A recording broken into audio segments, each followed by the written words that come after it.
Hey everyone, here's a quick how to play of Gang Up. The game can be played with 3 to 5 players and on average will take about 45 minutes. Each player is a gang leader and must build up their status to 20 in order to win. You earn status by successfully committing crimes. To pull off a successful crime you must first gather enough gangsters. Once you start the crime, protect your gangsters and make sure enough of them stay on board to complete the crime, because the other players might try to take them out. If a crime is successful, you will gain extra status. If it's unsuccessful, you will lose status. The higher your status gets, the more crimes, gangsters and influences you can play. The table is set up as follows. If you pick a crime from the crime pile, you place it face up on the crime in progress pile. Afterwards you discard it on the crime discard pile.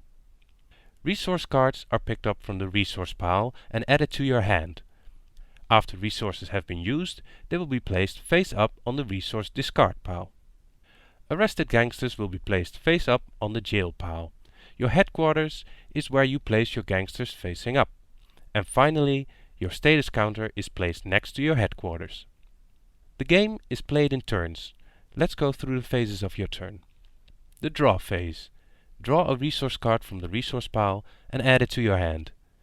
Resource cards consist of influence cards and gangster cards. Influence cards can be played at all times, even when it's not your turn. You can only play cards if your current status matches or exceeds the status number on playable cards. This is the core mechanic of the game.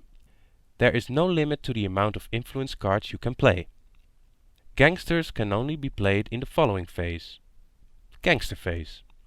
Play gangsters from your hand to the headquarters by moving them to the table in front of you facing up. There is no limit of gangsters in your headquarters, but you do need to have enough status to be able to have them on the table.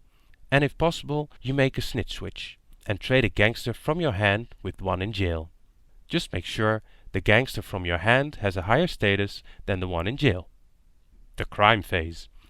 If you feel confident you can pull off a crime, you turn over one crime card to see what crime is in store for you. If you don't feel ready, you ignore the crime card and pick a resource card instead. Your turn will end there. Let's pick a crime from the crime pile. First check if you can do the crime by comparing your status to that of the card. Then decide if you want to take the risk by playing the crime. The reward is gaining the status mentioned here. The risk is losing that same amount.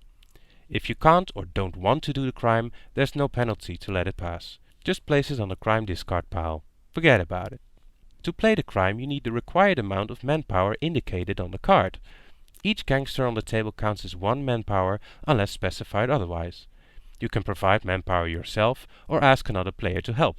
This ally will gain or lose the rewards mentioned on the card, so you don't have to share. If the minimum required manpower is added to the crime, you may start the crime.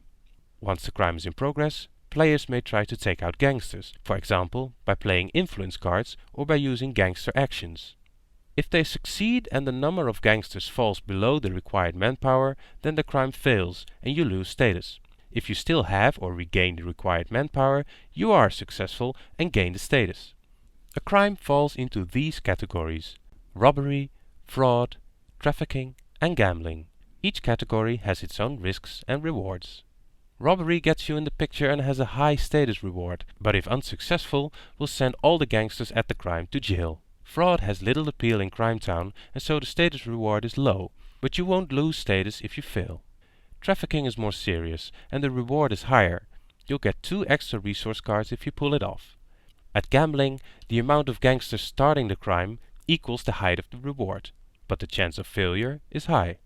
Some gangsters have an advantage linked to a specific category, so keep track of which crime is on the table and which gangsters benefit you the most. After a crime has been committed or turned down, it will be placed on the discarded crime pile.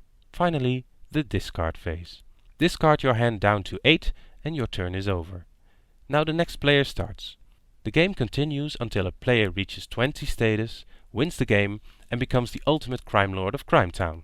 This is the basic game, but if you played the game a few times, you might also want to add the gang leader and location cards. These will add a new layer of gameplay and fun to the game. Location cards give you special benefits during the game. You can buy locations at the start of your turn before the draw phase. If another player has already bought the one you want, haggle. Gang leaders give you a special bonus skill, but also a negative effect that works against you. so be careful who to pick.